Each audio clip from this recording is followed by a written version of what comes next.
অনেকগুলো মানুষের মধ্যে আমি যে কে, আমরা যে কে, আমি একটা ব্যাপারও বুঝি না।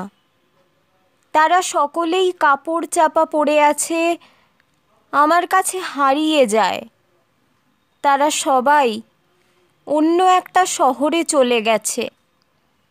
যখন সব কিছুই মোটামুটি ঠিকঠাক করে আমার মতন একটা বুদ্ধিমান লোককে দেখানো হয়, তখন যে বোকাটা আমার ভিতরে লুকিয়েছিল সে আমার মুখের কথা কেড়ে নেয় আর অনর্গল কথা কইতে থাকে। আরও কিছু কিছু ঘটনা আছে যেখানে আমি বেশ কিছু নামি দামি লোকের ভিড়ে এসে ঝিমুতে থাকি, বা যখন আমি আমার সাহসী সত্তাটিকে হাঁক পেড়ে ডাকি, একটা নিরেট বোকা যাকে আমি চিনি না জানি না, সে জম্পেশ করে আমার কঙ্কালে কপালের ফেটটি জড়াতে থাকে, মুখে বাক্যি নেই। যখন একটা রাজকীয় মহালে আগুন ধরে যায়, তখন ফায়ার ব্রিগেডের লোকজন না ডেকে আমি যে আগুন জ্বালিয়েছে তাকে ডাকি। সে আর কেউ না, আমি। এছাড়া আর কিছুই নেই যা করতে পারি। নিজেকে গণ্যমান্য করে তুলতে আর কি করব, কি করা উচিত, কিভাবেই বা নিজের টুকরোগুলোকে এক কাট্টা করব।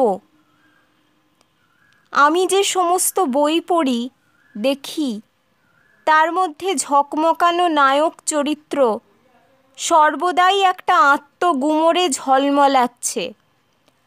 আমি তাদের ওপর চোখ টাটিয়ে ছটফটিয়ে মরছি।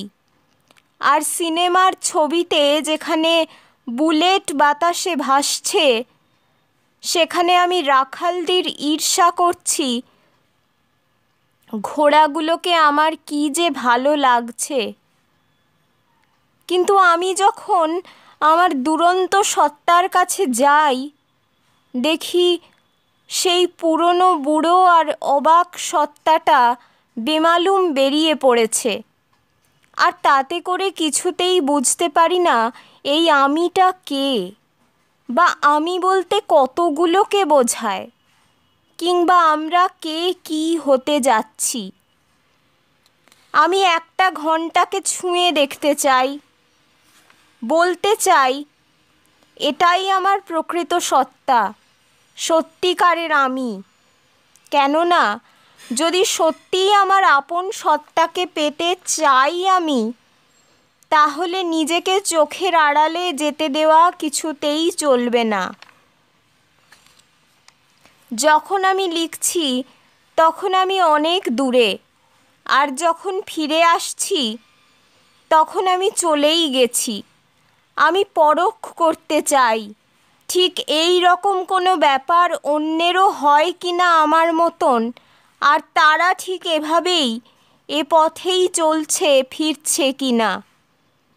আর যদি এই সমস্যাটার পুরোপুরি নিষ্পত্তি হয়ে যায়, আমি নিজেকে এমনভাবে তৈরি করে নেব যে যখন আমি নিজের সমস্যাগুলো তুলে ধরে তার খুঁটিনাটি বিশ্লেষণ করব, তখন আমি কথা কইব, নিজের কথা নয়, শুধু ভূগোল ভূচিত্রবিদ্যার কথা।